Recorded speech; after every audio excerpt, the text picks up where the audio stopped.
Hello. Of course. That's how it always goes. All right, let me give you a bit more juice. Please. There we go. Good stuff. Give me all the juice. I forgot I need music for these things. Oh, you do? Oh, I do. I mean, right. I'm just trying to blend in here, man. Lo-fi girl, please. Literally what I googled. Please, chilled cow, save me. Uh-huh. Thank you. Thank you. All right. I don't know how to... like, all this time I've been online, I'm still unsure of how to stream properly. Yeah, I just learned how people do sped up TikToks. You just did? Yeah, Oh, like, they record in slow motion, or... Yeah, and I was like, I thought that's how they did it, but I was like, there's no way you sit here for, like, a solid 3 minutes trying to, like, get that one clip. But I mean, apparently they do. Man. Apparently they do. Apparently they do. TikTok people, they will do whatever it takes. Yeah. Like, they will. We were talking about that. I was talking about Bob and Wade about how some people like, oh, TikTok sucks. I hate TikTok. And I'm like, say what you will about like the privacy stuff, but some of that shit is very funny. If you train your algorithm right? Yeah. Oh, man. I was a huge detractor of TikTok at the beginning. Everyone watching can attest to that. I was like, no, it's better over here. Vine was cooler. And now I'm full on addicted to it. I like videos just so I have an excuse to make videos out of that to react to, just so I'm not wasting my time. Mm-hmm. That's good. That's a good thing. Otherwise, it just rots my brain. Although recently all my TikTok videos have just been Elden Ring, like farming strategies or goofs. Your best builds? Dude, Distortion has that game down to 12 minutes now. We just watched it last night. Amy and I, we were watching that speedrun. I never even heard of the Zip, and I'm like, what the Oh, let me tell you about the Zip. People don't know why it happens. People don't know what the Zip is about. But for some reason, you need a metronome. I know, that's what threw me off so much. I didn't know what the tapping was. I'm like, oh my god, he has a metronome. Yeah. That's so cool. They didn't know what it was, and they still don't know. Originally, he was like changing his resolution down to like below 720. And then they thought that would happen, but it's like hardware specific. It's hardware. Wow. So a lot of people can't do it. So also they couldn't even use the in-game clock because your hardware speeds up and slows down the clock based on how many frames you're losing. So they had to like mod in an in-game clock. Right. That's weird. That's super weird. But when he got it, I didn't understand what happened. Like when he first launched forward a million. But how was he in the end of that video when he zoomed out and was like, not far enough? I'm like, how do you know? It's just all darkness and shadows. Yeah. He used to break the Elden Beast at the end of it, where he would go in and then summon the imps, and that would break the AI of it. And now he's just figured out a way of completely skipping all of that. He's just in the middle of the Godfrey fight, and then the game's over. Yeah, because I can understand how the Zip was, like, obtained. You know, the sword and the stone style, pull it out, you're worthy. But what I don't understand is how the Mega Zip was discovered. Like, how can he just be like, oh man, I was too early on the Mega Zip part of the Mega Zip? I don't know. How do you do? What? How? It's gonna be crazy. I've been following it from the very beginning. I watched him stream it when he was playing it for his first time through. This will tell you how annoying the FromSoft audience is. Distortion, the guy who finished the game in 12 minutes and had the record for Bloodborne, people kept calling him trash when he was playing Elden Ring. For the first time. What? He would use the mimic and everyone was like, man, you're fucking trash. What's wrong with you? I'm like, he has the world record on these games. Chill out. Dude, don't shit on the mimic. The mimic is the only way that I get through some bosses. Yeah, for real, yeah. Dude, even after the nerf, the mimic was just like all I cared about. Mimic's great. Black Knife Tish, whatever. Dude, get me. Don't be hating on my girl Tish. Oh, well, Tish is good. Don't get me wrong, but I couldn't beat Tish, so I didn't get Tish. That's fair. Tish is hard. Yeah. Did you beat the game yet? I did, but you know, I kind of like, it was one of those things where I was really enjoying just exploring, but I couldn't, I was like, I can't beat the game until I beat Mikola. and then I couldn't beat Mikola. Melania? Melania, right. Blade Yeah. of Mikola, whatever. Yeah. I get all those names confused. But yeah, I couldn't beat her. And I got really close many times. I tried a bunch of different builds, and I leveled up crazy in that Blood River area. I was like level 140 something. And I still couldn't beat her. And I was like, okay, I'm just lacking skill. I'm gonna just go beat the game. And I just like Horaloo and the Elden Beast just like shattered to pieces before me, and I'm like, what the hell? Yeah. Like, how is she that hard? She's ridiculous. It's completely busted. Because I played the game before it came out. I got it like a week early, so there was no one was telling me like what the best things were or anything. I tried the Mimic and I was like, oh, it's kind of crap. It died really quickly. So I tried to beat the game on my own, like a fucking idiot. And then I fought Malekith for like 4 hours, and then the Elden Beast took me like 4 hours as well. It was awful. Don't do that. Oh yeah, that's right. They kind of evaporated before me because my mimic was super strong, kept him busy the whole time. It's so fun. I know, right? Just seeing how I could be if I was actually good at the game. Yeah, it's like you but better. I know, right?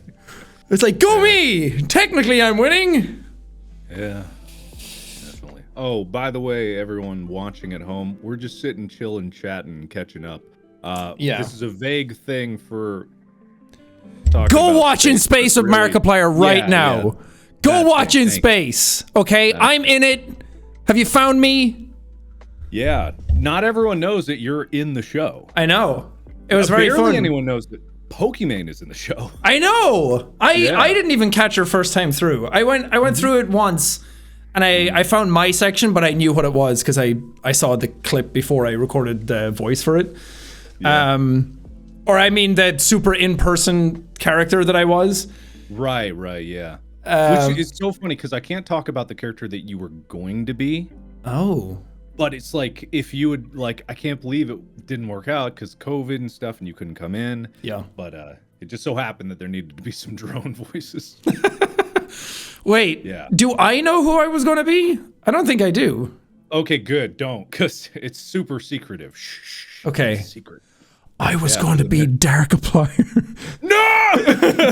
God, that would be so funny. Oh my God, that'd be the funniest shit. Just a giant rug pull for everyone. Everyone, forget you just heard that.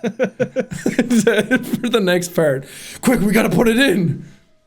Yeah, I know, right? Don't worry, the VFX team, we definitely have the budget left over for that. How much money can I throw at this to get more explosions?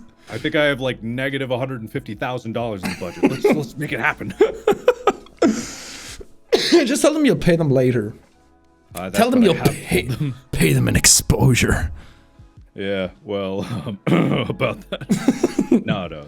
For the exposure part of it, I'm actually wearing the shirt of the VFX house. It's Burning Tractor in Austin, Texas. They are fantastic. Not that I expected less, but you know how these things go, how you're trying to get a show out, you have to like cut corners here and there, and things have to be rushed out the door, and everyone has deadlines. But I was genuinely very, very impressed with the visual effects in it. Because a lot of times these YouTube shows end up like trying to like skirt that and trying to like edit around it, or like whip pan past it so you don't really see much. Yeah. But some of the shots are fucking fantastic looking. I love the lighting in it. Well, thank you. It's partially due to the fact that the people working on it were very talented and was very savvy, and technology has advanced a lot. But number two, you know who I got to thank for that? Corridor Crew. Oh. Do you watch their videos? Yeah, they're great. They taught me a lot about stuff I don't know. Exactly. I've watched every VFX artist reacts, and I don't know VFX because I've never done it. I thought I had a general idea, but just getting the knowledge of how VFX actually come together allowed me to communicate with Wes, the guy at Burning Tractor, the VFX coordinator, supervisor actually. Yeah. And be able to speak a language so that I wasn't telling him things that couldn't be done or couldn't be done cheaply. Right. So we were able to have a dialogue and be like, okay, how can we make this the most effective for what we have? So literally the reason it looks so good is not only because of the VFX team, but because of the knowledge that's out there on YouTube provided by incredibly talented people like the Corridor Crew. Yeah. Because it's kind of the thing that everyone kind of knows what bad CG looks like when you see it, but they put it into words that now it's like, oh, now I know what to look for, and now I know why it's wrong. Yeah. And like you didn't do exactly. what's the sphere thing they do?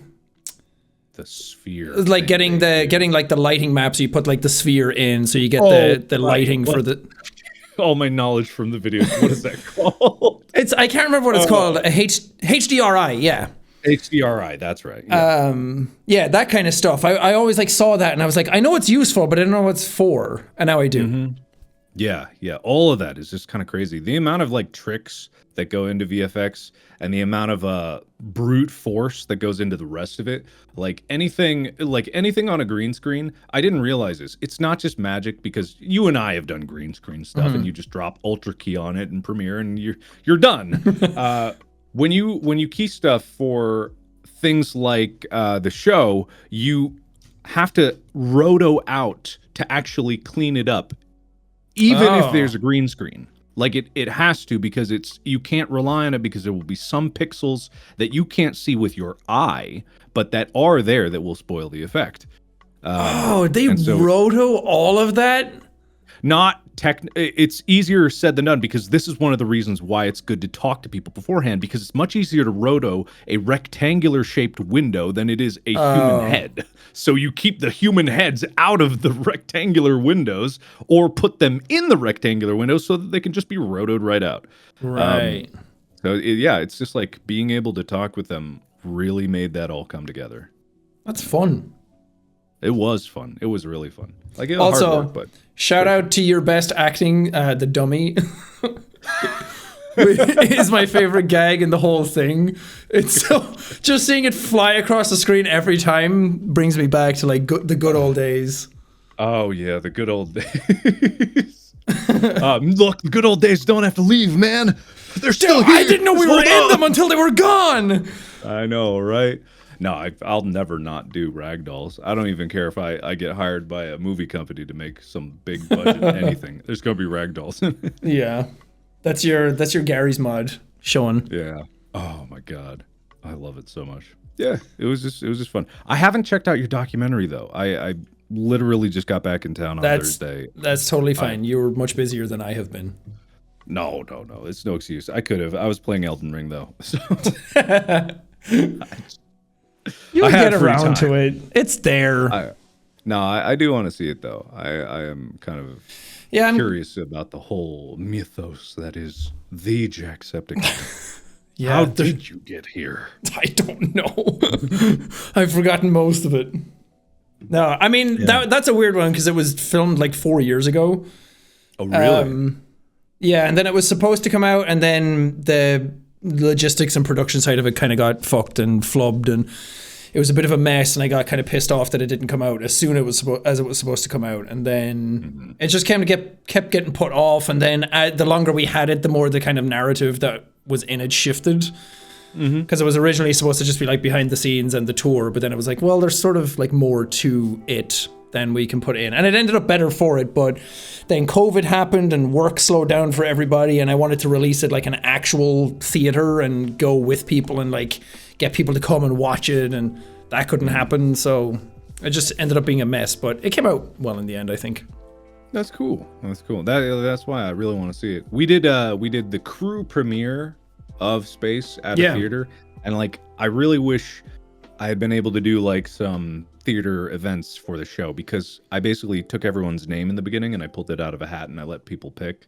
And it was really fun. Also, it was really fun because the crew had no fucking idea what they were filming the whole time because of the order that we filmed it in. Yeah. So they're like, oh, it makes sense, kinda. Wait, so, but if you have it for a theater show, then how do you do the story? Like, because it's like pick like A or B at the end of each clip. Did you just do a run through? Oh, I see. Hey, Isaac, pick a direction, and then we went that way. Oh, okay, that's fun. Yeah, it was, and so like, man, if I ever do one of these again, which I don't know when or if I will, just because this one was just such a bear, but yeah, I would love to do that. That's actually a really cool idea for a live show. If you like film a show like that beforehand, and then you bring that, and then live people get to pick. Although, dude, that was the original idea for the You're Welcome tour. Oh, literally, yeah, because we had just done Date, and we were like, oh, I love this interactive thing. That's why we had like the voting paddles from the beginning. Yeah, like, we wanted people to be able to choose what we do, but then we realized, oh my god, this is much harder than we thought.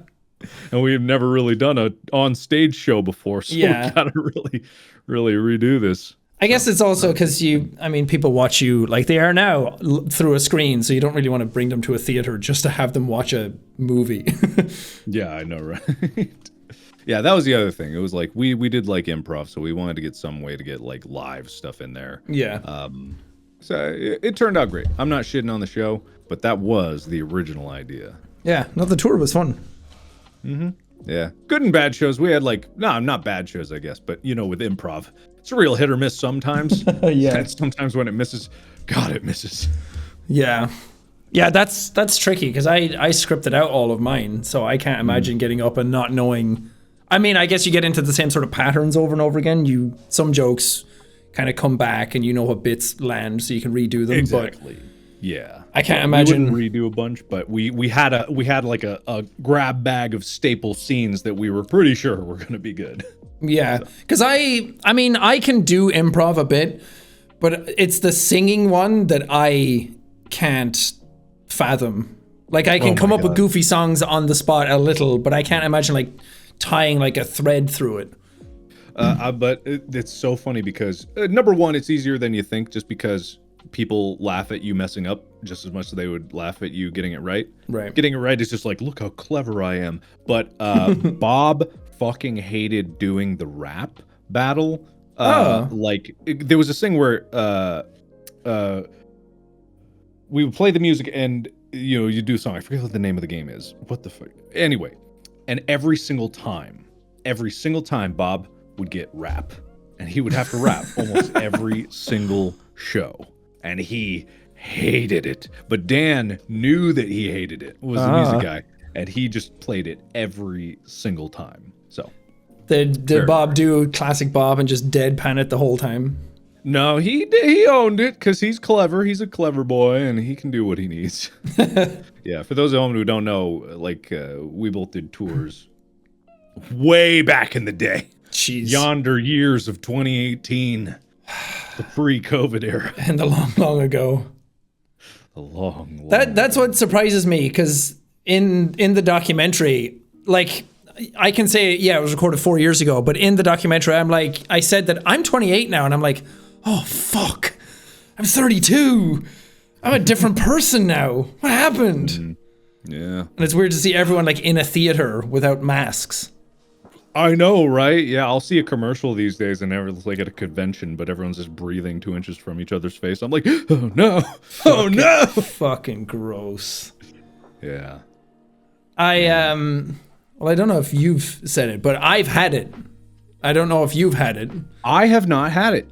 Wow. I have flown. I have gone tons of places. Like, I've always masked up, but like, I thought for sure I would have gotten it by now, but I have not. I've avoided it. All that bone broth. Apparently, yeah.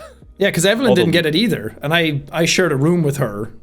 Mm-hmm. When I had it before I got the test result back, and she didn't get it. Yeah, it's kind of crazy. But apparently, I mean, I'm sure now that I've said this out loud that I'm going to get it, like almost instantaneously. There's one viral spore making its way. Yeah. Well, luckily, it's not as life or death as it used to be for people of our age and health. Yeah. I was so worried. I have asthma, and the whole time I was like, if I get it, I'm terrified. And then I got it, and I was like, okay, it's bad, but I can get through this. Yeah. Man, I thought, okay, I might be saying this and I might be jinxing myself. I thought I was going to have to go back to the hospital last night for different reasons. I thought I had a bowel obstruction again. No! I literally did, because I had like horrible pain in my gut, woke me up in the middle of the night, and I'm just like, oh God, I know this pain. I know this pain. I've walked this path. And then it just went away. So Do you stress? You don't strike me as the type of person that stresses overtly. No, not really. I mean, I work myself to the point of stress, but I don't stress about stuff in general. Like you don't get anxious? Not really, no. The most anxious I've been recently was actually when I put up the premiere page for Space, because I was so worried I was accidentally going to make all of the unlisted videos public, because I had to make one public, and I'm like, YouTube's going to bug out. It's going to make them all public, and it's going to ruin it. Fuck your ending immediately. I know, right? Yeah, but because I worry all the time, especially about health. I've always worried about it since I was a kid. Yeah. So anytime I feel like I stress myself into health afflictions a lot. Yeah, I mean, that'll do it. I get sick a lot just because I don't sleep as much as I should. Like I get maybe 5-6 a night. But yeah, stress and lack of sleep, which is basically stressing the system, will do that to you every time. Yup. Yeah. Who knows? Now I'm on ADHD meds. Maybe it'll mellow me out a little bit. How's that working out for you?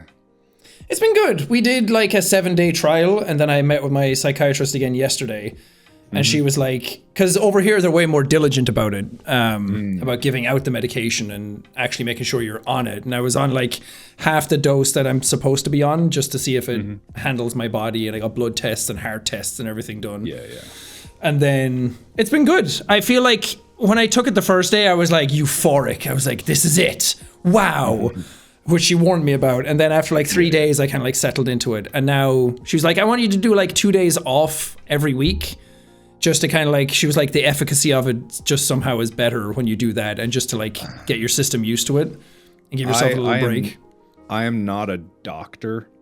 I am not. So I cannot give you advice on that. All I can say is from my own experience. So no one listening to this, take this as any kind of medical advice. I have tried that.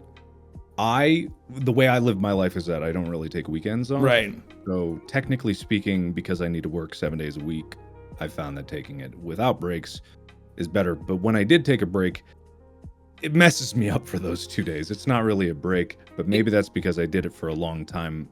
Doing 7 days a week. Because I can't say anything specifically, but I was gonna say today and yesterday I didn't take it, and now I was like, holy shit, that actually was doing stuff to me. Like now my brain is all over the place. It's so hard to like sit and actually focus on things again. I'm like, whoa, it actually worked. Surprising. Yeah. And obviously, like for everyone home, medication isn't like magic. It's not the perfect solution. Yeah. We have had doctors prescribe us ADHD medication. We have taken rigorous tests and stuff like that. We are not advising everyone to go out and go get tested immediately. This is just personal experience. Yes. However, yeah, just like I've been taking medication for about like maybe 12 years now. Yeah. And the reason I'm bringing it up is because Mark was the one that advised me, because you know the symptoms more than anybody because you have it. And since we're in like the same space, and we had a lot of conversations about it in the past, and you every time you were like, kind of sounds like you've ADHD, and I was like, I should get tested, shouldn't I? Yeah. So that was kind of like the kick in the pants for me to go do it. Yeah. Oddly enough, I think a common symptom of ADHD is to forget to get tested, or come up with excuses not to. Yeah, she gave me these forms to sign for the next time I was coming back, and she was like, "So did you sign those forms?" And I was like, "Listen, you must get this a lot." I didn't. Yeah. But I'm trying. Yeah. I think it'll turn out good for you. And like I said before, not magic, but I think it'll be a big help. Yeah, no, the biggest thing for me was getting diagnosed and then kind of having a contextual relief for my life. And as she said, it's like 20% medication and the rest is like effort on my end, which I have been doing to like schedule things on whiteboards better, which I've never done. Yeah, absolutely. Getting a task list. There's an app called Minimalist.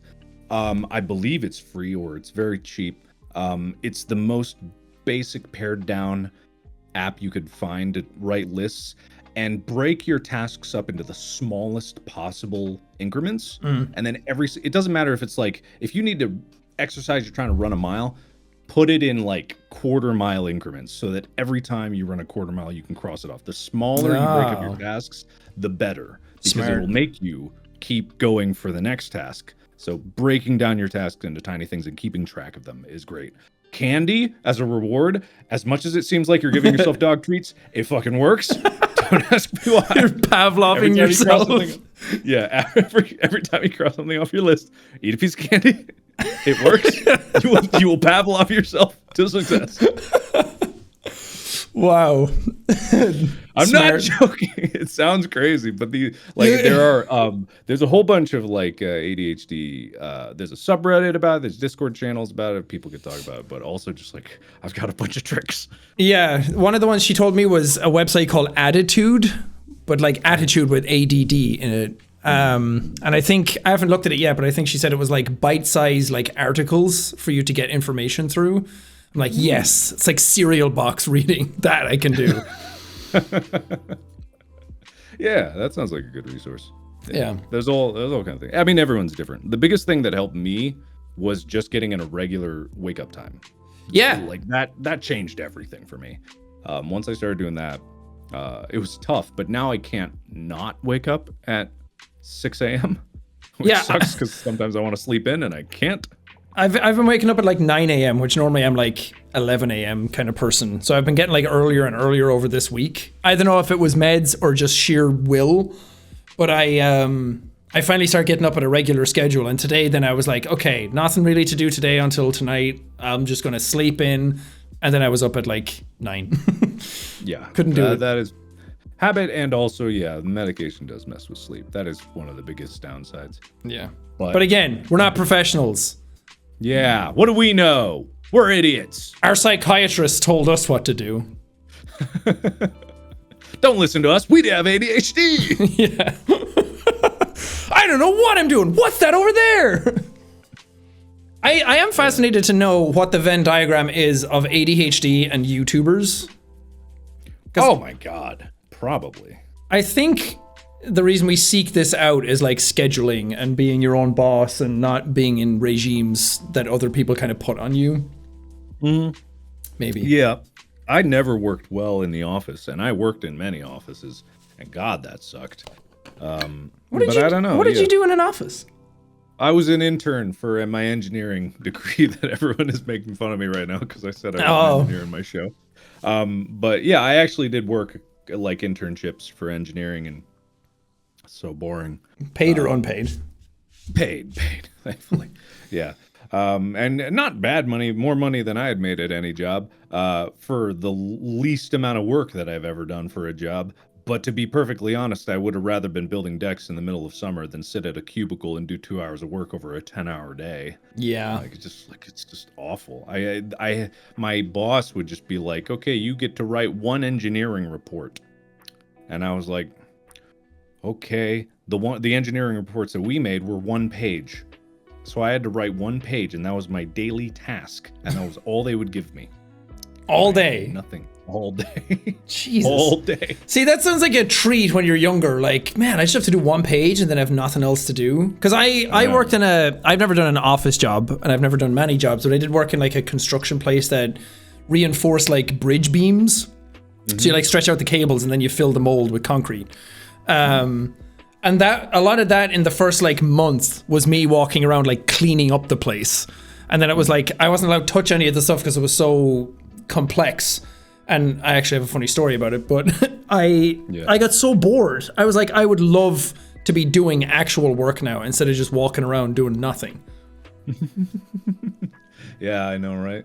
I mean, that I do think that now that I'm doing what I'm doing, like I would never want to do anything else for the rest of my life. Oh, for sure, yeah. I'm absolutely sure. This is great. And it is great. It just is. Like the fact that I can make, that stupid Pokemon Smasher Pass. Do you know that wasn't even my idea? That was Wade. Wade told me to do that. Wow.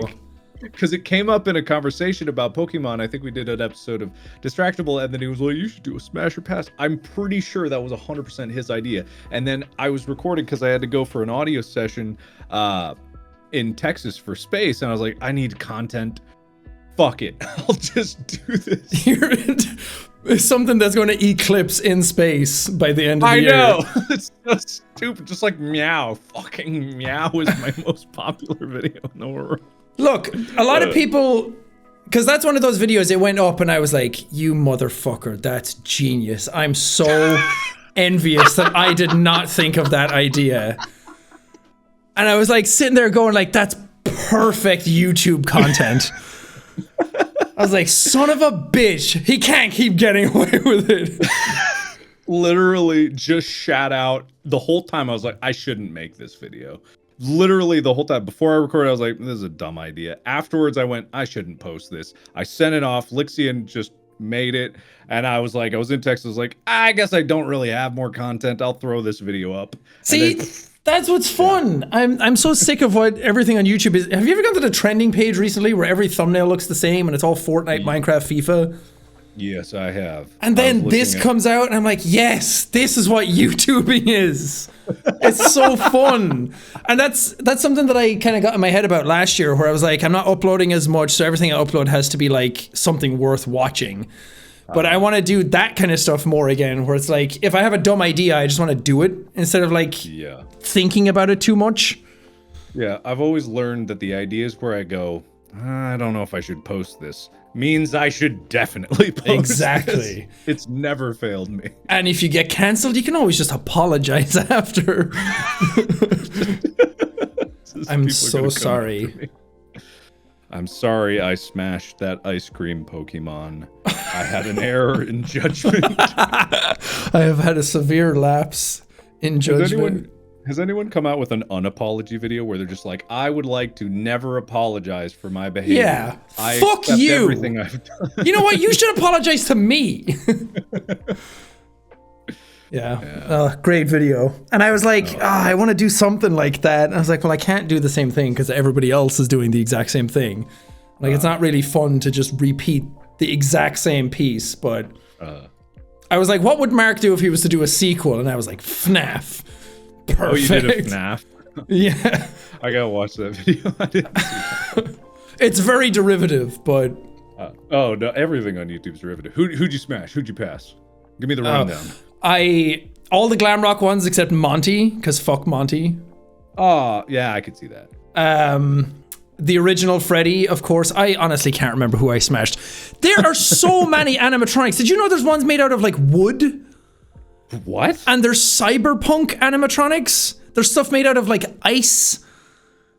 They're in, I think they're in like the books and mobile games and everything. They're fucking weird. Official Scott approved animatronics. Well, I don't know what the fuck Scott approves these days, but they are on the official wiki for them.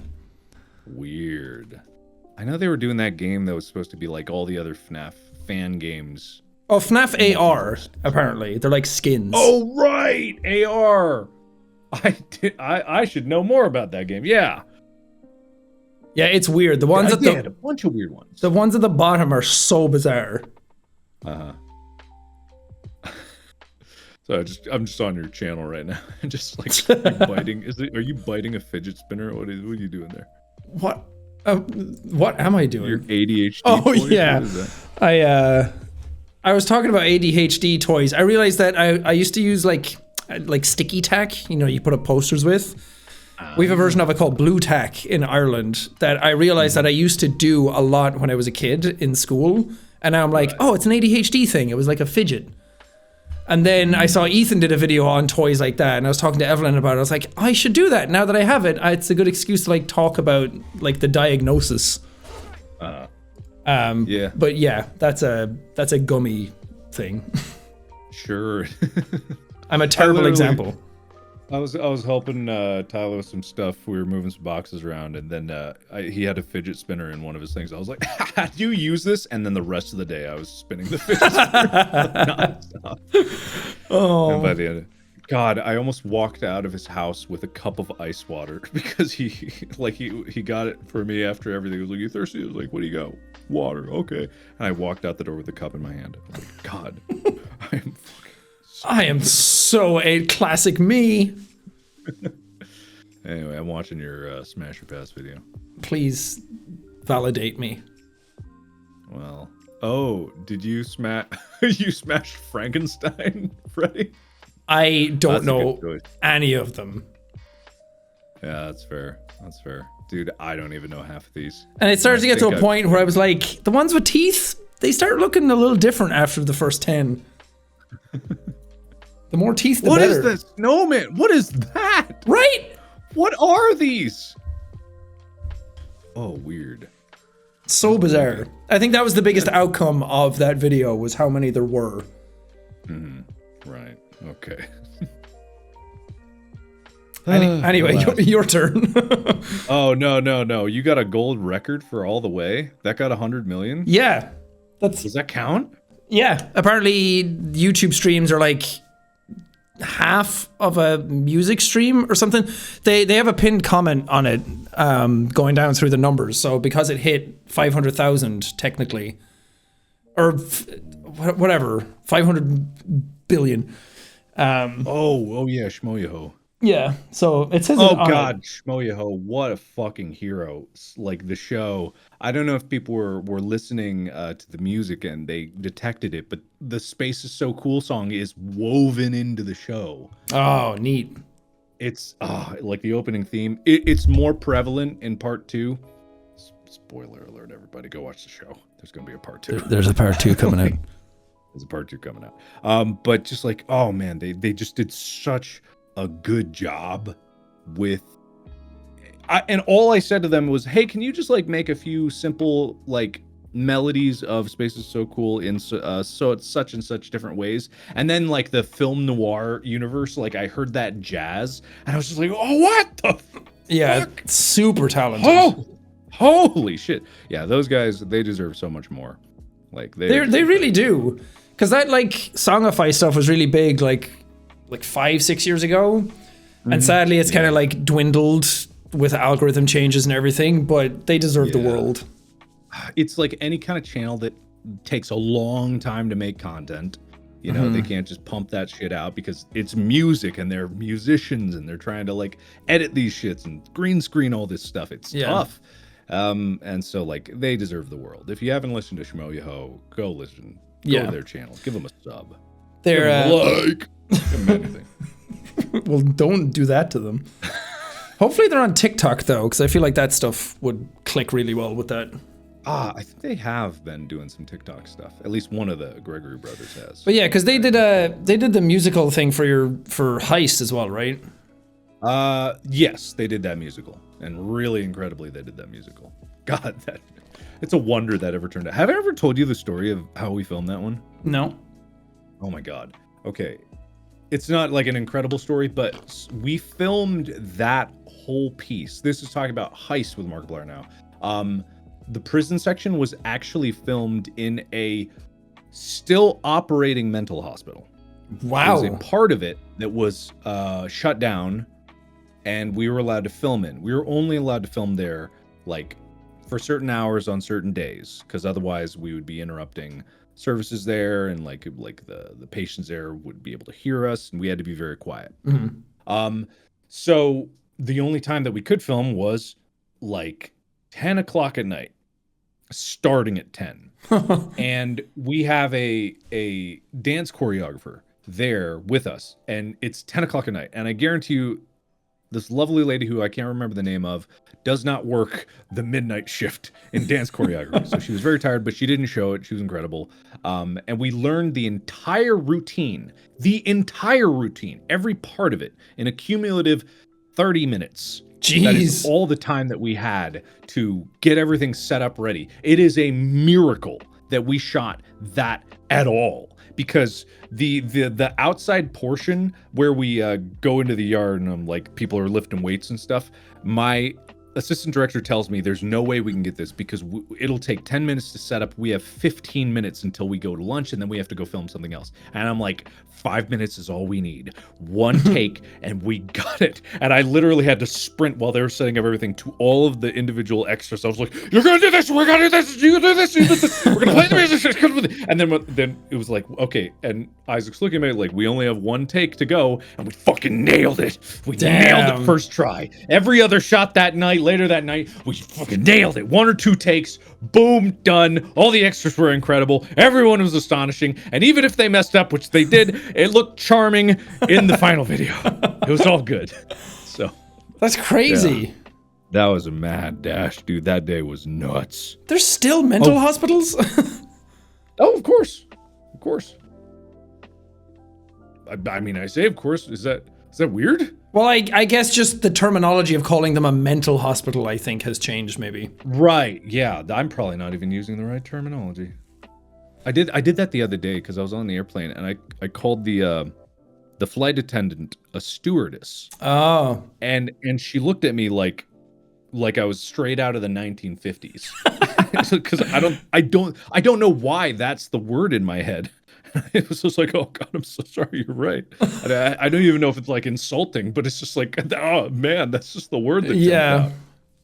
Well, things change all the time. There was a big. I remember back in like the early 2000s, they were trying to get rid of the word actresses because they they said that everybody was an actor, and then I mean I still think they're called actors and actresses. Yeah, like even in the Oscars. Yeah, when you do think about it, it is kind of strange because it's not like there's any difference in terms of capability of acting. Yeah. Between men and women. I think it's just to like create two different categories to make one special. Yeah, but I think they were trying to merge it so that there was no discrimination either way. But then it just kind of reversed, and I don't know when or why. Yeah, I don't either. Yeah. Oh well. The world changes all the time. Yeah, that is true. You're right. Boomer confirmed. I don't know. Just a lot of my language just feels old. I mean, we're getting there. We're getting there. We're getting there, man. You're soon to be 33. I will be, yes. On June 28th, I will be 33. What are you going to do? It'll be lovely. I don't know. I'm trying to get to Korea again. They just opened up for vaccinated people. Like, they don't have to do the quarantine anymore. So that's nice. Good. I get to go over there now. But for my birthday, I don't know. Probably play video games. Pussy, money, weed? Pussy, money, weed. Yeah, in that order. LA's the town to get it, baby. Yeah, man. Yeah. Austin's cool, though. Have you ever been to Austin? I was there for South by Southwest when I hosted the game award show there, and then I did it for my... Did I? No, I don't think I did it for my tour. I think I did. Oh, I must have. I was in Austin and Dallas. Austin's great. I love it. I have now officially lived in... Austin is the third longest place I've ever lived in my life. Because just by the amount of stuff I have done in Austin. And that's just these two shows. Like Heist in Space. Yeah. So, but I've kind of grown to love it. The rest of Texas thinks it's a liberal hellhole with nothing but hippies on every street corner, which I found fascinating because all I think about when I go to Austin is like, man, is real Texas in here. It's like to them, it's the worst, but to you, it's still Texas. Yeah, I know, right? Yeah, I can't remember where it was. It was either Austin or Dallas that when I went there for my show, the first thing we saw getting off the tour bus was a parade for anti-gun laws, and there was two dudes walking down the street just carrying rifles in their hand. And I was like, first of all, welcome to Texas, but that was like the biggest cultural shift I've ever had going to America. Yeah. Not that that's everywhere here, but I could, if you told me that was in any state, I would believe you. You know? Wild. Because that was like a learning moment for me where I didn't know what open carry meant. Because why would I? I'm a European. When I thought open carry state, I was like, oh, they're allowed to have beers without bottle caps on. I was like, yeah, it's open carry that bottle around. Yeah, sure. Because in the you're in the UK, like you can't even have a knife, right? No. Some knives are illegal to import. Yeah, that's kind of crazy to me. Like, just not being able to have like a knife for self-defense. Because if in America, if I'm going camping, there's no way in hell I'm not carrying a knife because of, say, an animal that wants to eat my face, or some crazy man in the woods that wants to eat my face. Right. But also just like I have a knife just for self-defense whenever I feel uncomfortable. Dude, you have a shovel that's a knife. I have a boar spear. What? I have a spear for boars. I gathered that from the name. It's very intuitive, but I'm more shocked at the why of it. You don't ask an American why he has a boar spear. My bad, you're right. What are you, crazy? It is boar country out there. No, I got it for a video, and no, it wasn't to go hunt boars. But I got it for a video, and then I got busy with space, so I didn't manage to film it. So it's kind of just been sitting in my living room. It's very sharp. It is. If it's to hunt boar, I'd hope so. It is. There are boars in LA. Maybe there are. There has to be a better way to hunt boar than with spear. What? Where, are you gonna put a knife? Like, what are you gonna do? That boars are big. I know, boars but are like freaking huge. I thought like crossbow or something, gun. Like. No! Look, boar spear is more of a preventative thing, I think, than. Oh, it's not like a throwy thing. It's more like I would pike. Throw my spear. I'm gonna hold on to it because I don't trust my aim enough to hit that boar. But if I got a boar coming at me, I got a spear. Keep that by your bed. Intruders come in. They don't even wake you up. Honestly. They just see boar spear and they're like, dude, wrong house.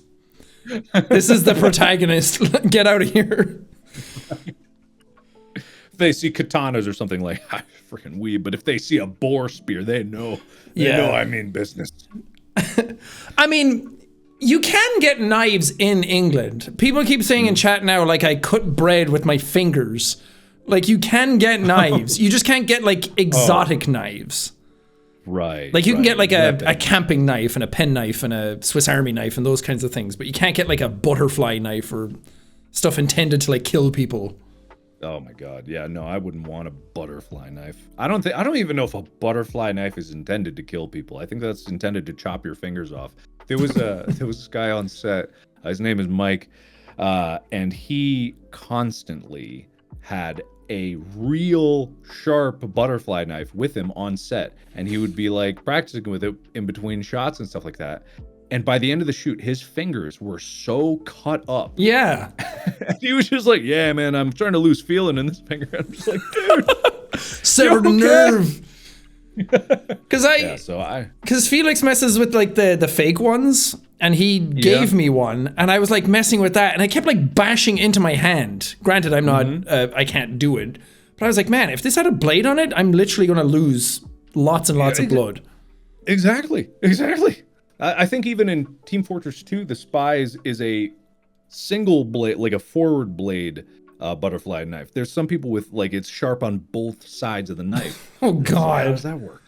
I don't think that's common, though. I think that's, like, supposed to cut your finger off. Because I think there are some tricks that you were supposed to rest the back of the blade on your finger. So, pretty sure. Maybe I'm talking on my ass. Well, I don't know butterfly knife. I think people, even in butterfly knife competitions, you see them cut their hands in it. Oh, God. That tells me everything I need to know. Tactical whip. Oh, right. The tactical whip. I did a video on that. You have a whip?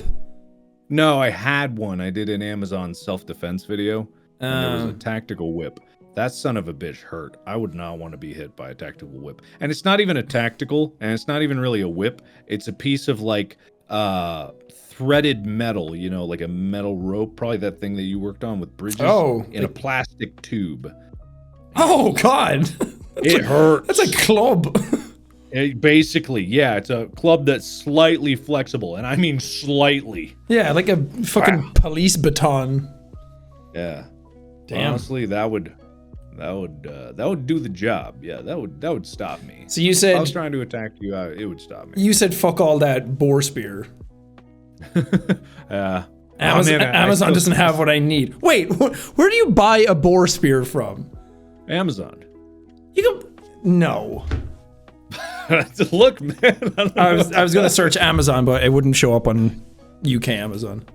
I got a boar spear from Amazon, man. If it wasn't Amazon, I would have gone to Walmart or something. They probably would have had a boar spear. Buy a TV, get a boar spear. Yeah, man. Why not? Why not? Live a little.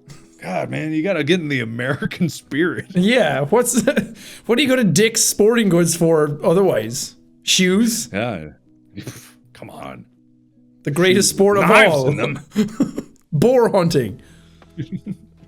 Guns for fishing. Oh. Yeah. So what's on the horizon for you now? I'm trying to like not take on too many things, because I realized last year I kept saying yes to a lot of shit, and then by the time it came I totally forgot that it was happening, and then I was like, fuck, I gotta do this, and then you half-ass it just to get it done. Mm-hmm. So I'm trying not to do that. So I'm kind of sort of all in on coffee at the moment, and like we have a lot of changes happening internally with that, just to reorient things and kind of get it back on track. And now that like travel is open, maybe do stuff with that, go out and like see where everything's roasted and go to the factory where everything's packed and do some content there.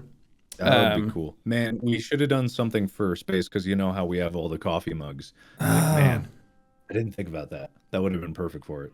Look, making a show is a miracle that it gets made at all. There's a million different moving parts. Yeah, that's absolutely true. 100% true. But yeah, no, coffee. You've sent me many bags. I should actually just go buy a subscription, but you keep sending me free bags. But no, what's the point of having a coffee company if you can't send your friends bags of coffee? I know, right? Everyone listening at home, hey, if you want some great coffee, why not try Top of the Morning Coffee? Available at topofthemorningcoffee.com. Yes, thank you. Topofthemorningcoffee.com. TOPOFTH. To morning. MORNIN. Yes. Coffee. I have no idea how to spell coffee, so. COFFEE. Top of the morning coffee.com. Yeah, we did soap recently. I was wondering what that was all about. We did a candle last year, and we did soap this year, so we have like a running gag for April Fools every year. Because you know how so many companies are like, we have this, like Walker's Crisps, kind of like our version of Lay's, had like bread slices of crisps. And they were like, the new bread-shaped Walkers. And everyone was like, oh my God, yes, that's amazing. And then they're like, no, just an April Fool's mock-up. Like, make the product. I think for one April Fool's, I sold a rock. I literally sold a rock. And people got on my shit about it because, I can't believe you're selling a rock for $10. I said, I can't believe people are buying a rock for $10. What? I'm not making them buy it. Who's the idiot now? Yeah, all of us. Shut up. No, the rock is a great idea. Yeah. Oh, some people might just still have the rock. Oh, wow. Yeah. That's crazy. That's a doorstop, a paperweight, a friend. Yeah, yeah. It's a buddy that's not going to age on you. Mm-hmm. A lover. All of the above. Anything's a dildo if you're brave enough. True enough. Anything's anything's a sounding rod if you're brave enough. Jesus. I didn't like that one. But other than that, I don't really have too much planned. I kind of want to just get back on my groove with YouTube stuff. Mm-hmm. Like just really enjoy what I'm doing and have fun with it, and I want to like do more stuff with more people again now that like the world is opening up more, and go out and actually visit people face to face. Yeah, that sounds pretty nice. I mean, that's kind of my attitude now as well, because I've done all these big, long, huge time investment projects, and just like I'm so ready to just do some stupid ass videos. And smaller big projects, like just something that's only going to take a month, not a year and a half. Right. Like that's real. I feel like I have not been in the internet sphere for almost 2 years now, maybe even longer, because like we did Unis Honest before I was really even getting started with space, and that was a year commitment that took all of our time. I mean, you were on like some videos, and it's just like, that was every day for a year. Nothing else could even happen. I couldn't even think. Yeah. Because I also had to keep up with videos on my channel. It was just like, and then immediately going from that to space, I was like, I have not been alive on the internet for like 2.5 years. Yeah. And that's the scary thing. Well, scary. it moves like on a month-to-month basis, even a week-to-week basis most times. So you miss a lot when you're out of it like that. But that's also good. You don't want to be too much in this space. It's just not a lot happens. Oh, yeah. Yeah, you're totally right about that. But I just feel like because I started asking people, like I reached out to you if you wanted to sit on this to help get the word out about space, and we're not talking about it all, but it's fine. It's not a big deal. Go watch Space, everybody. Go watch Space with Markiplier on his channel. That's my new show, whatever. But it's like I started reaching out to a bunch of other YouTubers for the first time in ages. And I kept saying to myself, like, oh god, I don't know if anyone will want to collab with me, I don't know what people think of me. And then just like everyone is so nice, everyone's just like, hell yeah, man, I'd love to do something. Let's do something. I messaged Charlie, like Moist Critical, and he was like, dude, come out. I can't do his voice, whatever. Come out to where I am and we'll film videos. I'm just like, whoa. All right, man. Cool. I would love to. And I might. I'm kind of traveled out, but I think I'm going to try to find something. Yeah, I've been meaning to go out and visit Charlie for the longest time. He the same thing. It was like, yeah, come out. Let's do some stuff. And then COVID happened. And now it's the energy to travel anywhere. It's like, but I'm like it here. Yeah. Oh, man. I've flown so much in just this past year. Just the amount of trips I've taken out. People have no idea because I don't tweet out when I'm traveling anymore, because like I wasn't tweeting out anyway just because I literally had no time or the mental capacity to do social media. But it was just like I have flown, I think, maybe a dozen times since that's a lot. Like the beginning of this year, which is, if I fly out once a month, even before COVID, that was amazing. I've flown maybe 12 back and forth, so 24 if you count both legs, times to Austin, to Cincinnati, to South Carolina, to all these different places in the past 4 months.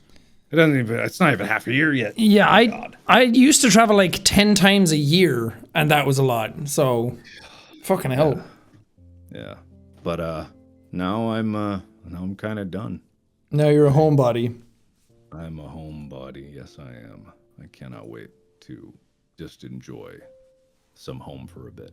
And that's kind of been the best thing except for the fact that I had to go this week after, like, the show launched on Monday and then I had to be on a plane the next day, which kind of sucked. Yeah. But just like sitting at home and watching people's responses to the show was like, that is the whole reason that I make things, is to see people enjoy something and really just like soak it in. Yeah. Like I don't care that Meow is going to always eclipse any video that I've ever done. You know, I don't care about any of that.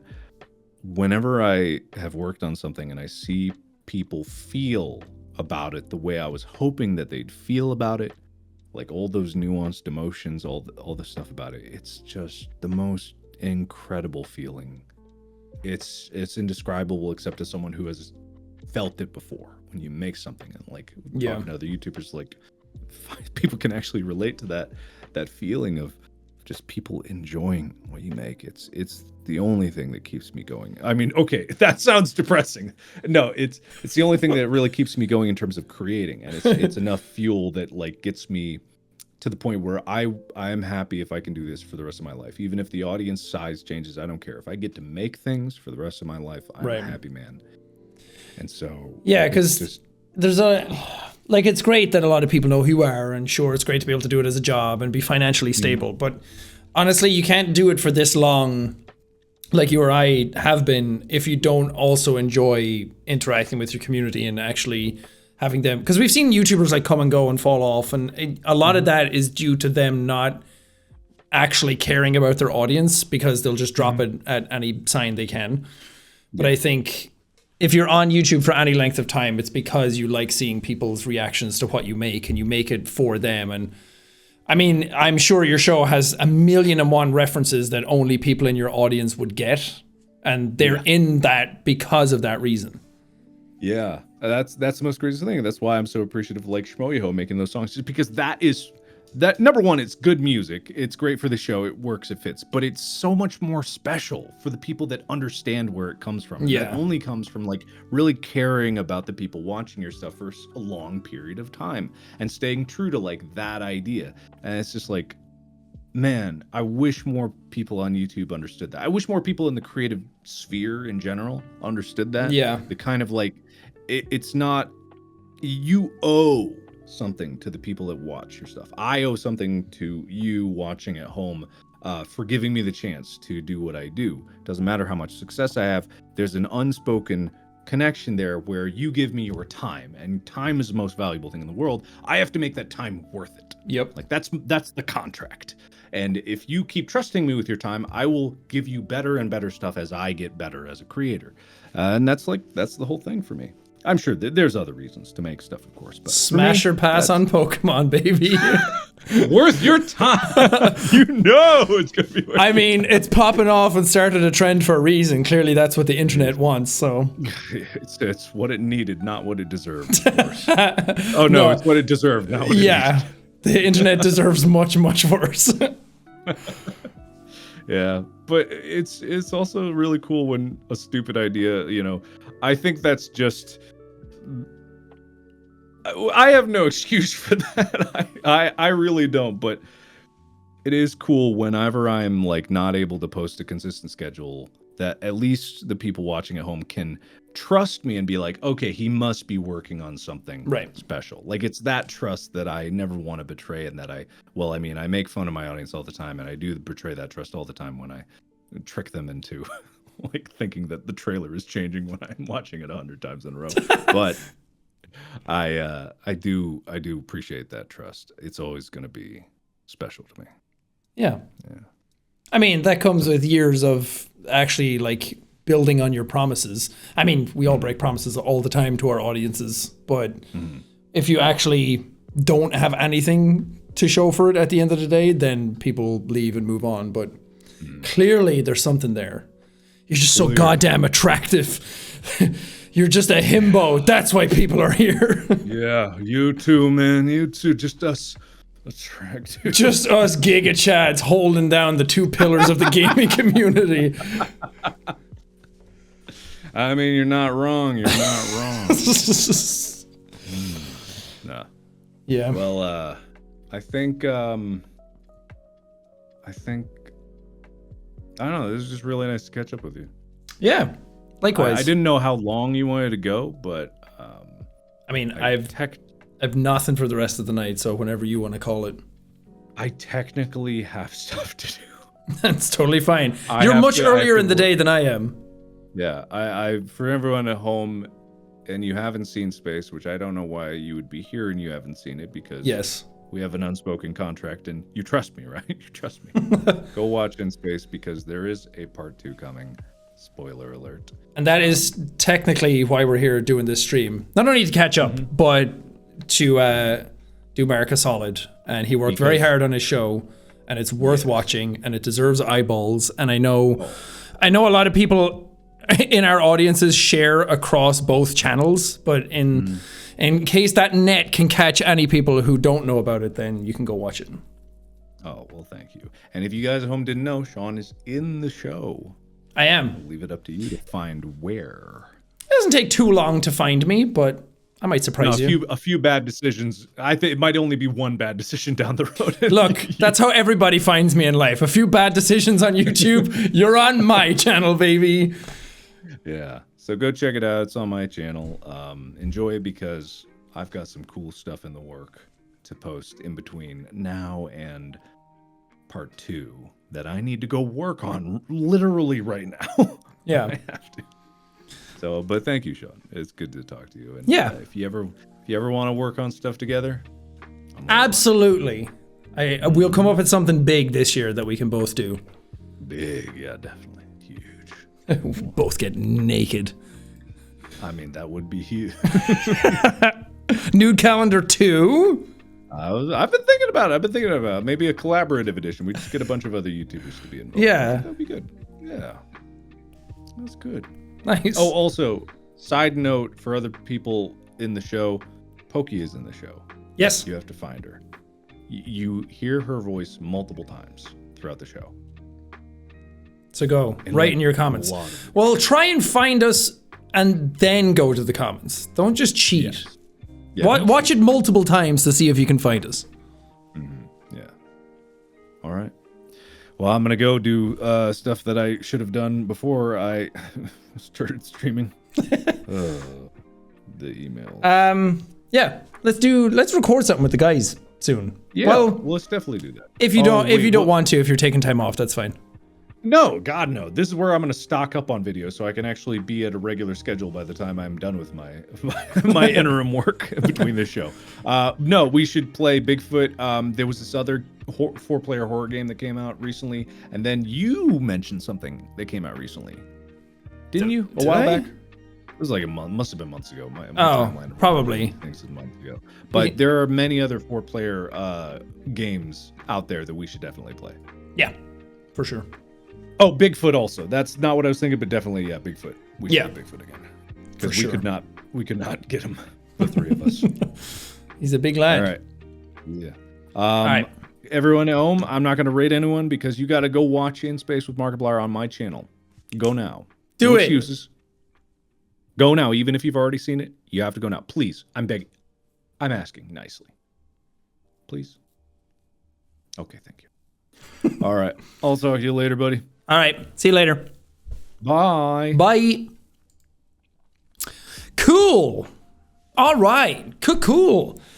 Who would have thought? I bet you didn't have me streaming on your bingo card today. Here I am. Yeah, I mean, I'll hang around for a tiny bit, just so it's not just that, and then we can actually chat a small bit. Because it's been a while. I feel like I've actually been thinking about streaming over and over again over the last while. And especially in like the last week, I was thinking about it because I was like, I keep thinking about what I would stream, and I'm like, this game, that game, and I'm like, I could just sit down and chat, I guess. But then whenever I used to do it, people were like, well, what is he playing today? But I don't care. But yeah, it's good to stream. I kind of stopped because I had other stuff going on at the time, and then you know why I stopped playing with other people is because I actually started getting my sleep schedule under control. I started going to bed at like midnight, 1 a.m.-ish, or like winding down my day at that point. And that's usually when people in America would start streaming. And it just didn't align anymore. And every time people asked, I always had stuff going on, or I would be like done for the day. And I've been trying to be better about my work-life balance and try and get stuff done earlier. So I kind of stopped playing with other people that way, and that kind of got me out of streaming in general. And then the more I thought about it, the more streaming stressed me out. It got to a point where I was streaming so regular. Like, this is fine because it's like a smaller stream and not many people get the notification and not everybody's here. But it was getting to a point where after like the Rust stuff and Among Us and everything, I was actually becoming like a legitimate streamer for a while. And there was a lot of people showing up and like getting into the spirit of it, which was great. But it genuinely made me anxious to stream. Some people are built better for this, but as someone who's come from doing VOD content first and then coming to do stream content more regularly, it was like seeing the same people over and over again and then kind of worrying that you're not providing enough content for them. And because all my videos have a lot of effort gone into them. Well, not all of them. Let's call a spade a spade. Some of them are very, very easy to do, but like just the expectation of being live and then I go live for the interaction of chat is what I'm trying to say. Because if I'm live and I'm not interacting with chat, then why am I live? If that makes any sense. Like I like being live for the interactive element, like being able to read all of your comments here now, even though I'm not directly answering any of them or saying anything about them, but I'm reading them and I'm like, it makes me feel like you're actually there. And if I'm live and I just have the chat off to the side and I close it down and I'm not watching it, then I'm like, well, why am I even live? I could just record a YouTube video out of this and upload it the next day. So I enjoy actually interacting with people, but it did become a lot where I would go live and I would like start getting anxious and stressed about it. And maybe Among Us was a reason for that. I used to go to bed after Among Us like really, really anxious.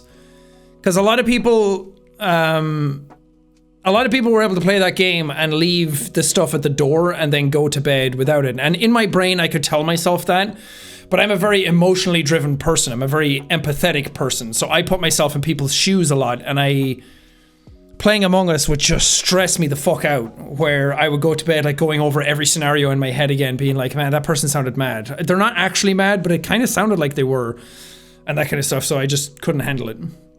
So I just stopped.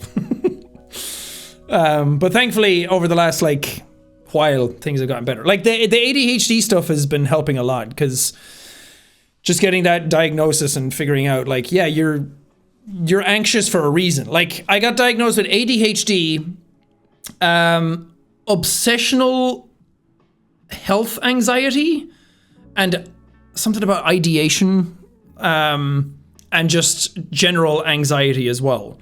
So it's not just like, oh, I feel a little anxious. Like I was clinically diagnosed as being an anxious person.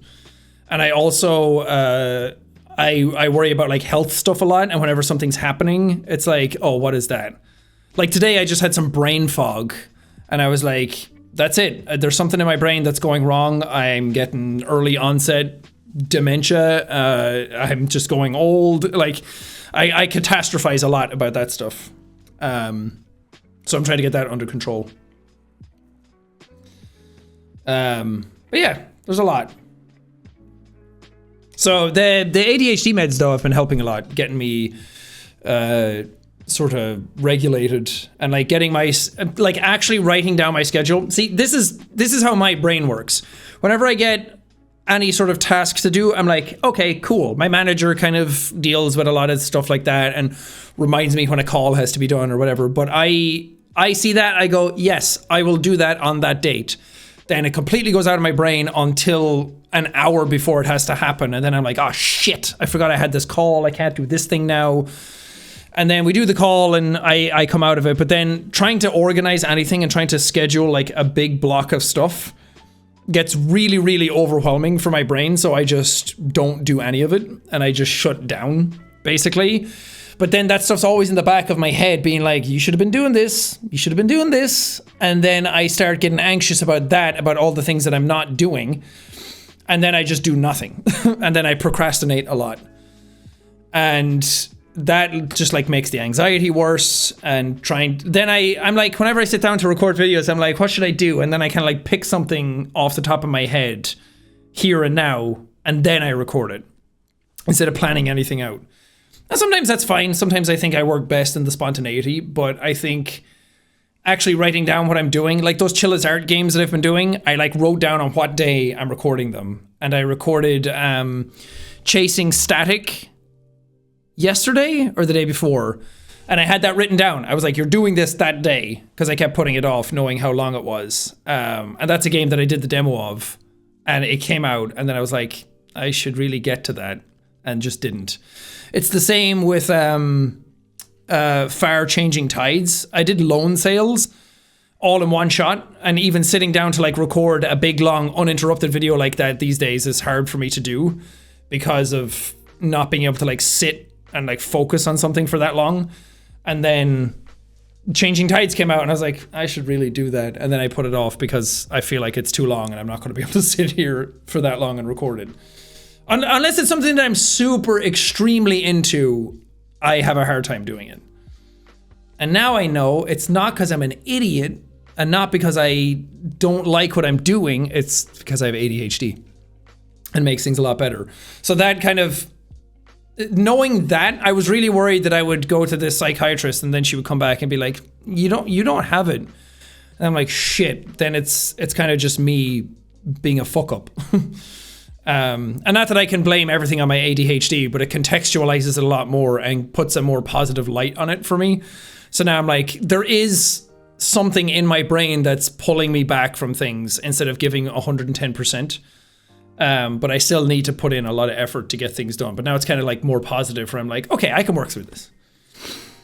But yeah, I try not to like get it.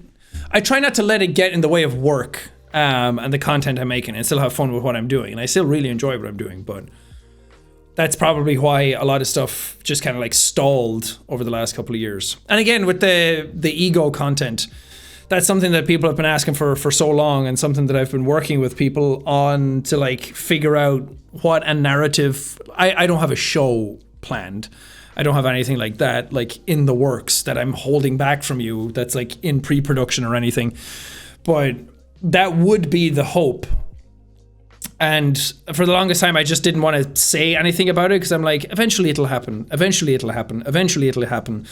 And then COVID happened, and then all these other things happen, and then coffee stuff needs to get done, and I keep just procrastinating it. But I have been working with people to like get sort of an overall, what would this universe look like? What would this world look like? How do all these characters fit in? How do they all interact with each other? What's the A to B story? And it's not going to be I got pitched by YouTube once for like an original show in regards to this, and one of their ideas was, well, what if you did all of the story at like once, and people had an option to like flick between the characters at any time on the fly?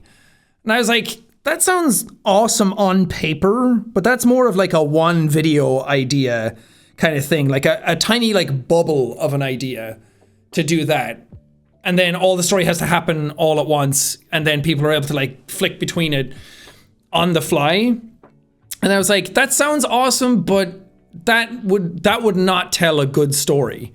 Like, there's a reason that you can't do that for like a Hollywood movie doesn't come out on YouTube and then you flick between multiple perspectives, because it becomes gimmicky and it pulls you out of it, and it like, it's more about like seeing things from different perspectives rather than actually telling a good story. And that was what I wanted to do first and foremost. I want just like a really solid story. I don't want a gimmick to like tell that story kind of thing. There's a world where that would work, but for what I wanted was not that. Like a Detroit Become Human thing. No, like you would be watching all the characters on screen, and you would be able to see like, oh, the Schniepelstein perspective. And then you would be able to click a button and it would go to the Marvin perspective, and then the other perspective. And like I said, that like everyone at home now is probably going like, whoa, that sounds fucking dope. But that doesn't, I don't think narratively that lends to a, like even stuff like Detroit Become Human kind of starts falling apart.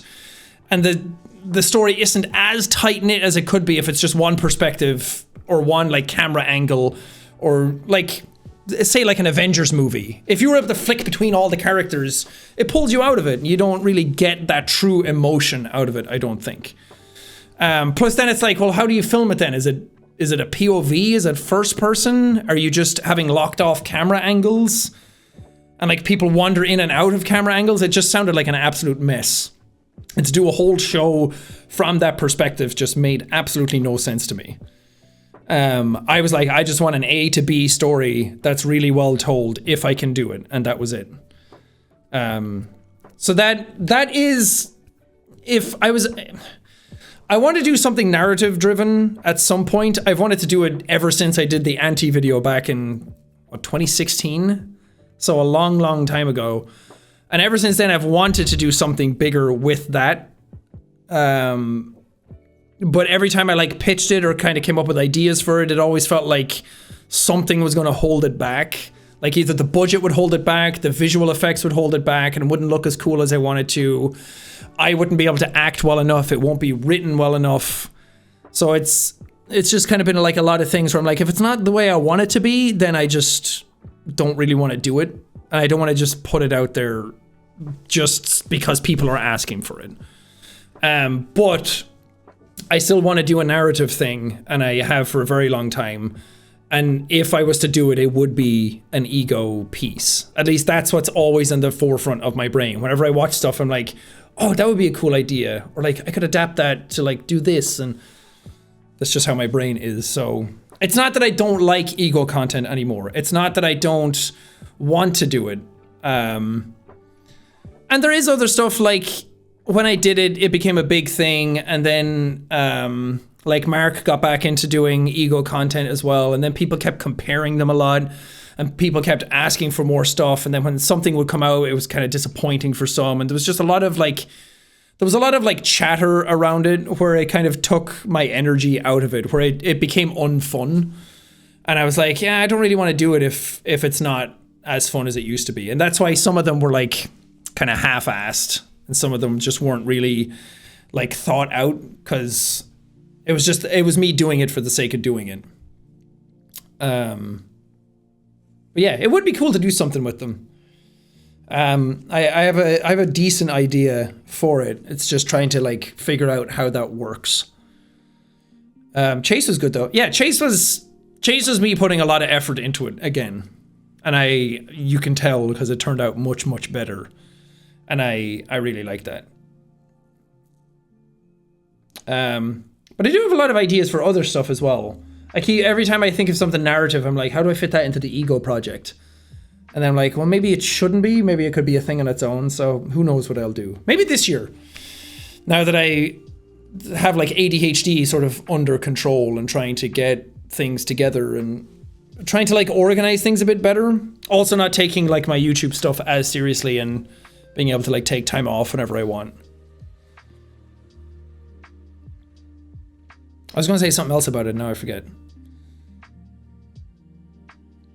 It is fun though. I am immensely grateful for the amount of people that still draw those characters and still have love for them. Because I know how frustrating that could be. I mean, I'm in the Berserk fandom. I know how much it means to like have something not come out and then be worried that it's never going to come out.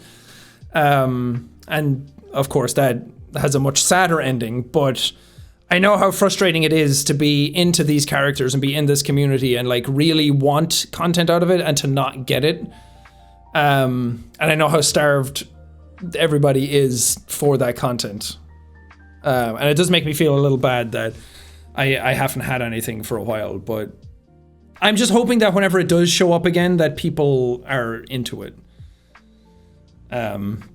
But it really, really, really warms my heart to see. I go to like Twitter every now and then and see people still drawing the characters and still making up their own stories around them and seeing how the characters interact. And it makes me so happy that took on a life of its own beyond me. And I love that. Because so many people identify with those characters, even though there's not a whole lot about them on the channel. It's really, really fun to see that people still like have this whole personality built out for them.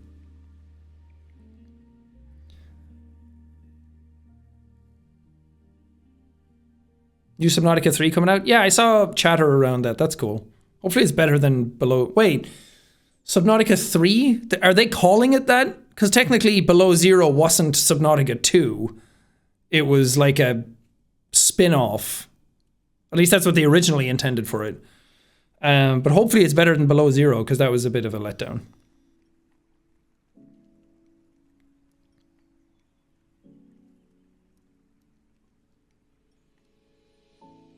Will I post any of my GTFO? Nah.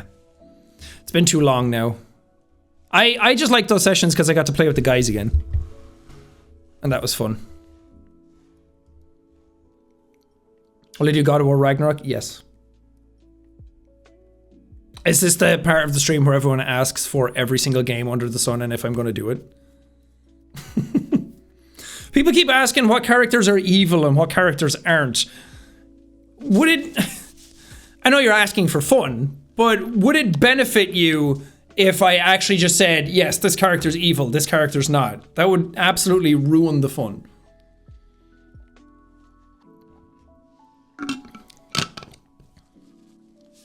Plus, playing with that aspect of it in a narrative is where the juices are. That's where you marinate the meat right down in that sauce. Plot twist, they're all evil. Everyone's an asshole and they all die and then the universe implodes and that's it. And then they never show up ever again.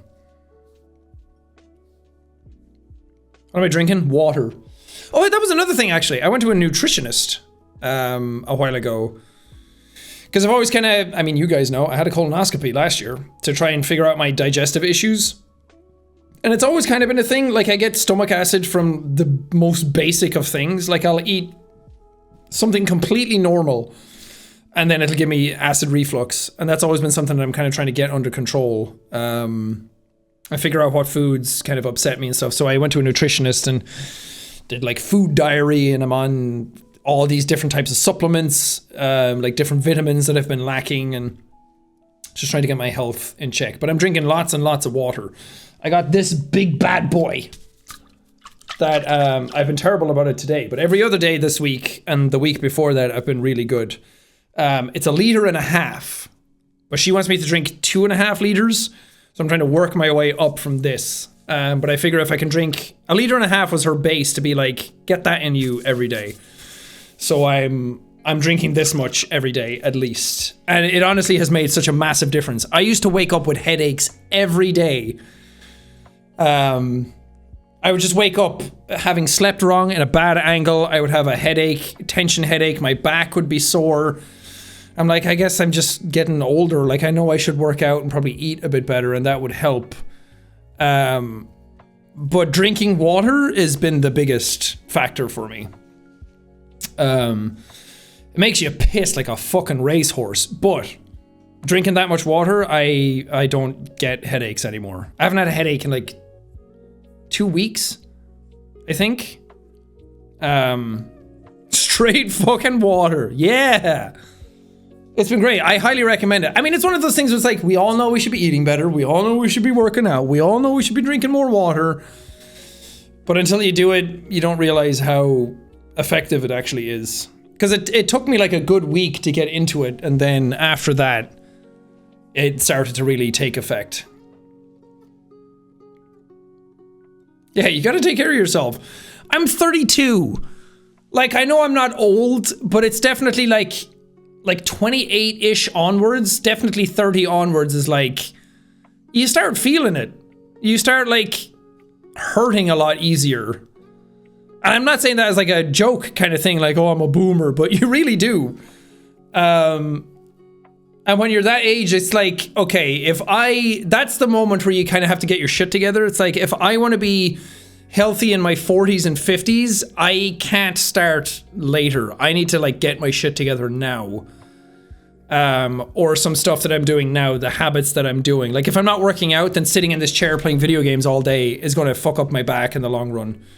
I don't want to be one of those older guys. I want to be like Dick Van Dyke.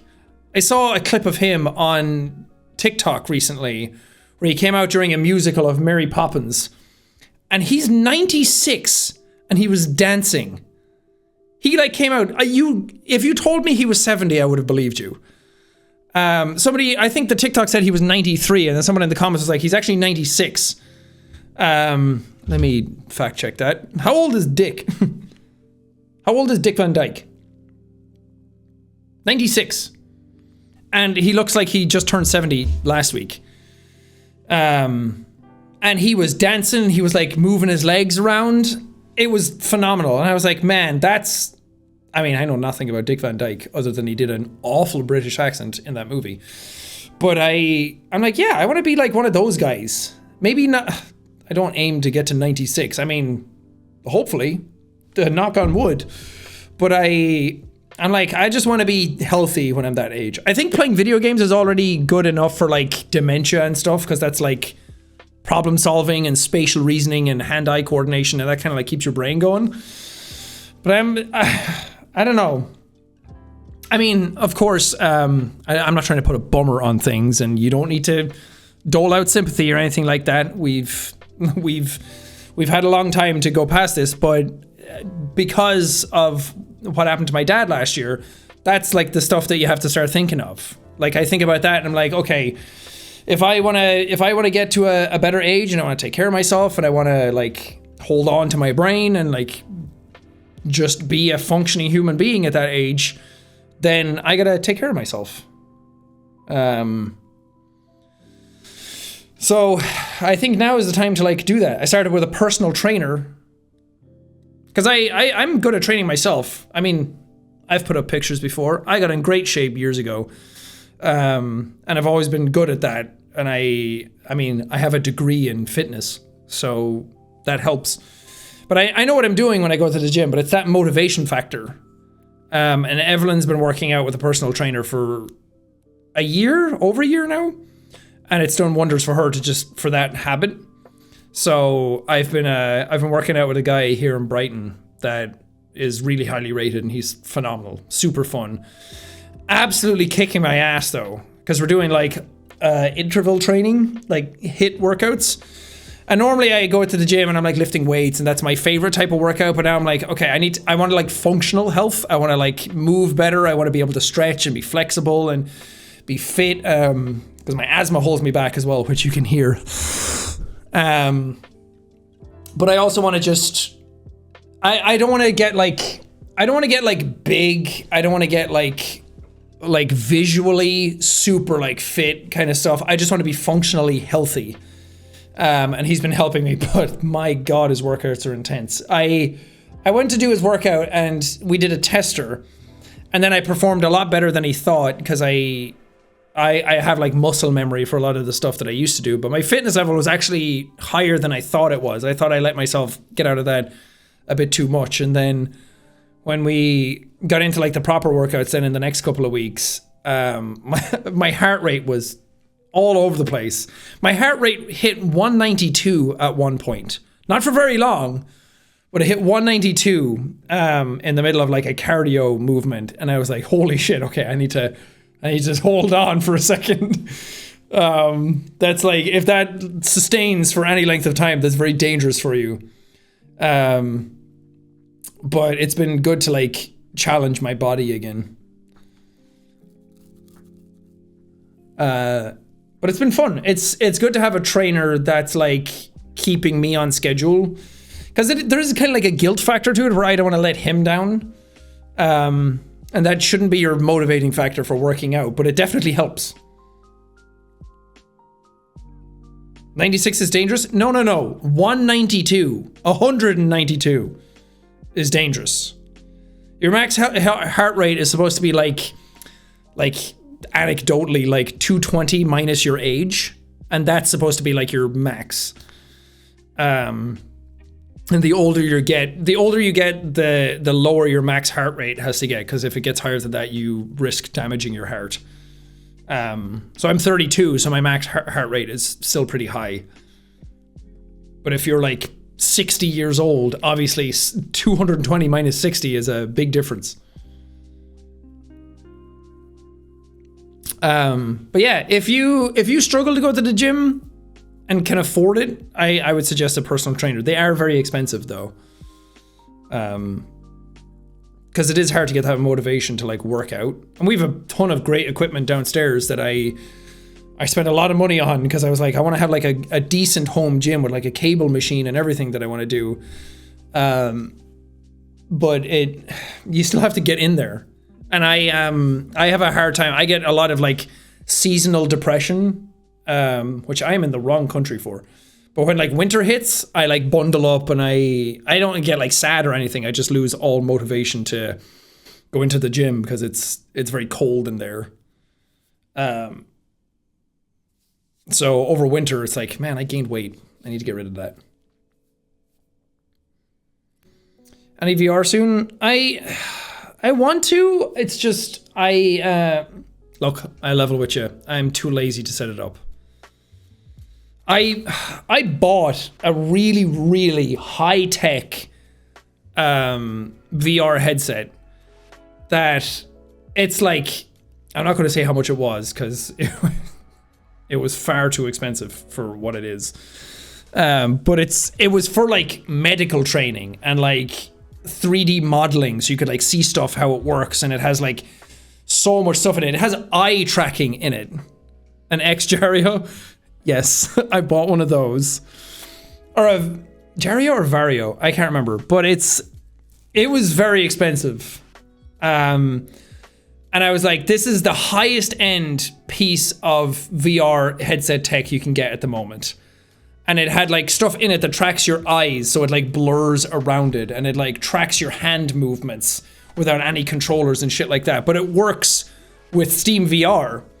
And like, any of you who've tried virtual reality headsets and like you put it on, you can see the pixels, and then you try like a Valve Index and it's like, oh, I can see the pixels less because the resolution's higher. This thing is literally like having a monitor right here. I couldn't see a single pixel on it. The pixels are so dense and so small on it that I couldn't see any of them. It was so clean and clear, to the point where I was able to like open up Virtual Desktop and actually just browse and like type stuff out, and everything was crystal clear. And I played some games in it. It has super high refresh rates. It was phenomenal. And I haven't recorded anything with it yet. I need to start uploading some videos so I can make my money back on it.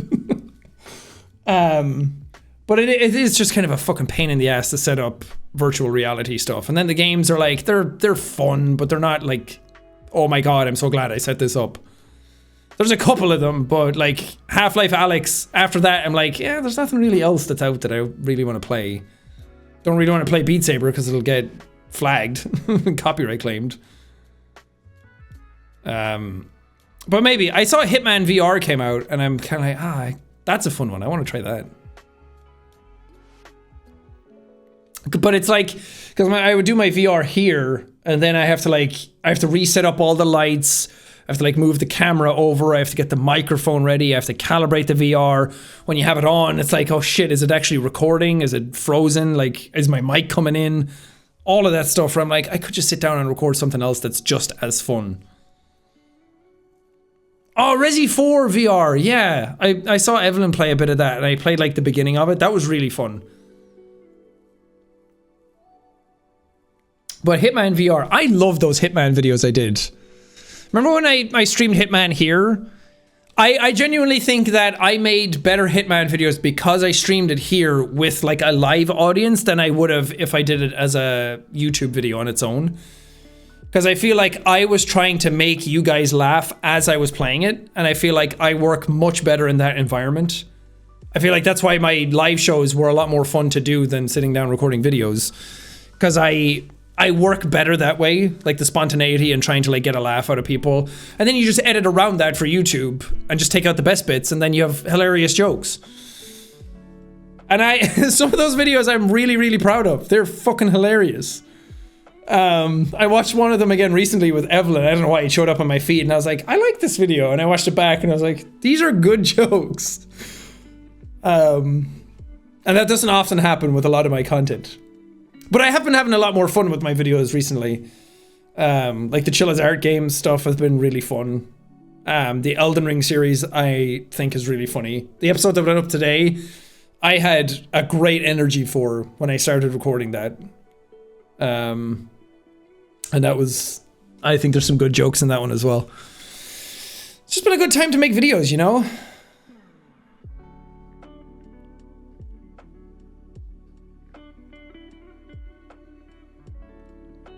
I do want to make more stuff with other people again, though. I feel like I don't do that as much. Like when I did stuff with Mark, Bob, and Wade over and over again, that was like, people still bring up the prop hunt videos to us. I'm kind of like, maybe we should do like I want to do like a nostalgic prop hunt video, I think. But because we've done it so much and because we've kind of like run through the gamut of everything, it's kind of hard to like do like 10 more videos on it. It would be like a one-off, I think. But I think that would be really fun to do once. And them and the Irish guys are my favorite people to record with, because I feel like the energies are just really good. Mark, Bob, and Wade I've been recording with for so long that we all just get each other and we all improv well off each other. And then the Irish guys, same deal, but because we're all Irish, we share like a same mentality around certain jokes. But again, I just forget. I record all these videos and then it's like a week goes by and I'm like, Jesus, where did that week go? I'm like, okay, next week. And then the week is gone again. And then it's suddenly been like months since I recorded with people. I'm like, fuck, I really should just ask people. And then people have different schedules all over the place. But yeah. What good stuff came out though for 4 people to play? Because there's a lot of things where it's like, yeah, that's fun for like a half hour, but I want like the phasmophobia. I want like the prop hunt. I want the stuff that like sustains for multiple episodes. Gang Beasts, no. Gang Beasts is like so overdone at this point. Deceit, yeah, I did see Deceit was going around in like the Among Us crew, OTV people. Is Deceit good with 4 people though? I'm talking about like good with 4 people, not just like playable with 4 people. Play Party Animals? I'm so excited for that game to come out, but it's not out yet. Oh, Evelyn's back. She was hanging out with friends. Ghostbusters? It's not out yet. Halo Infinite? I doubt I could get Mark, Bob, and Wade to play Halo. Also, I don't think that would be fun to watch. Like, you gotta think about it in terms of entertainment quality as well. Technically, you could play anything. But it needs to have those like Heave Ho is another one of my all-time favorites that we did. I got recommended some of those clips again recently. Because Luna's been uploading them. If anyone doesn't know, by the way, Luna's been uploading stuff to the Clips channel. Shout out Luna. Absolutely killing it. The reason that channel is even thriving at all now, because I did not have the brain capacity for that. But they've been killing it on that front and going back through all of the plethora of videos that I've done and uploading so many awesome clips. But there was a Heave Ho one recently, and I was like, man. And I went back and looked at that, and I watched it on Mark's channel as well because he had the whole thing. And there's one section where they're all on like a ball trying to cross, and then it's just me falling out of the sky going ee, ee, over and over again. And that made me giggle. So I like that stuff, like the sheer dumbassery that we can get up to. I think when the games are too structured, then it ruins that spontaneity of it. Like, I see a lot of people suggest Dying Light 2. I don't think that would be fun to play co-op with them. Because it's a story game. And like, that's why Prop Hunt is so fun, because we make up the narrative. And we make up the jokes.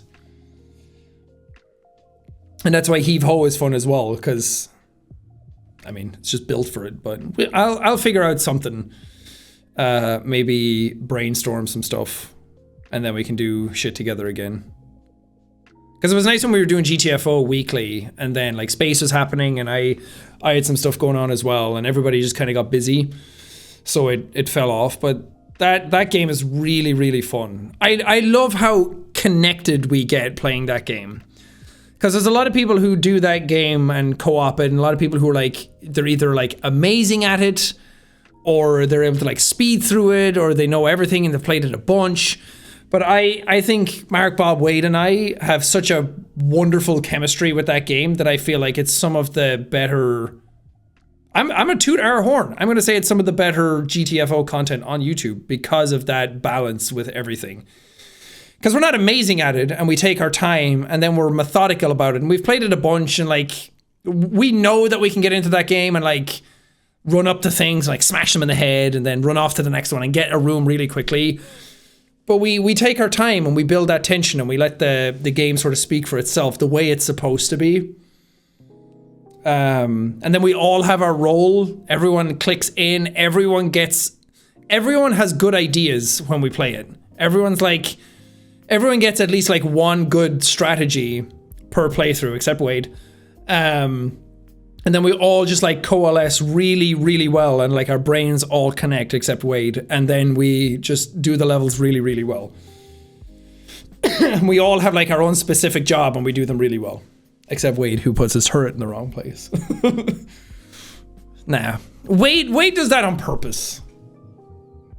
I don't know if you guys know this, but most of what happens in YouTube content and streams and video games is done for entertainment. First and foremost. Wade plays that role really well in that group. And I absolutely love him for it. Because I think there was a point where everyone would shit on Wade because of that like character he would play. not that it's like a character, it's just like he's like the comic foil. And a lot of people used to shit on him like years and years and years ago in the group, and then it kind of it was getting me down, honestly. I can't imagine that it wasn't getting him down. Not that he ever like said anything about it, because he was just a trooper and he powered through it, but I feel like a lot of people, we're allowed to do it because we're his friend, but I feel like a lot of people took liberty with that parasocially and thought that they were part of the group and would shit on him as well. But I think he's an absolute tank when it comes to comedy like that, and I think he's brilliant for it. It's a good a mix of personalities, I think.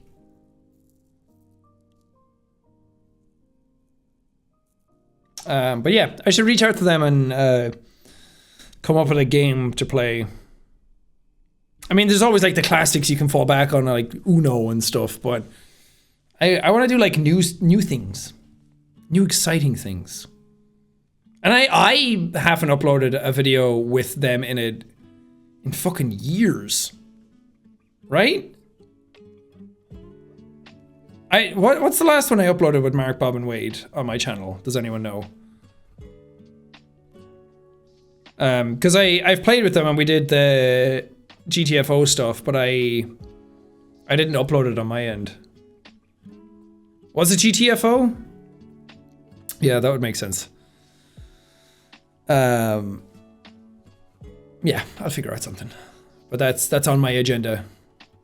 But yeah, I'm gonna end the stream here. I went on longer than I intended to. But the whole point of the stream in the beginning, and I'm gonna leave you with it, was Mark reached out to me yesterday and asked to help promote In Space, because he put a lot of effort into it, and it's a really big deal for his channel.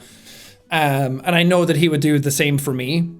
If I had something coming out, he would definitely help me out to promote it as well. So I'm doing my part as a good friend for him to say, go watch In Space with Markiplier. I've watched it. It's phenomenal. It's impressive to see what is capable on someone's YouTube channel. And it might be, it's one of the last YouTube originals to come out, because that side of YouTube shut down. And they won't do anymore. So I don't, it might be the last, it might not be the very last, but it's definitely one of the last in that sort of genre. So go watch it. It's great. And again, I'm in it. I'm in the show. I'm a voice, but go try and find me. I actually, technically I do two voices, but it's in the same scene. And a lot of people don't know that. Some people are like, oh, I recognize your voice here, but then they don't realize that I'm the other voice as well. So it's really fun. Go watch it. The mods have been linking it as well, so go check it out. But yeah, I don't know. I'm not gonna make any promises and say like I'll be back soon and I'll stream. I don't know. It could be a fucking year again before I stream again, but who knows? The desire is there, but sometimes a lot of other things are going on, and then it's like I don't want to stream now. I recorded all day. So whenever it happens, it happens. Let's not be sad of what might have been. Let's just be happy that it happened. Anyway, yeah. Good night, guys. See you later. Enjoy the rest of your day.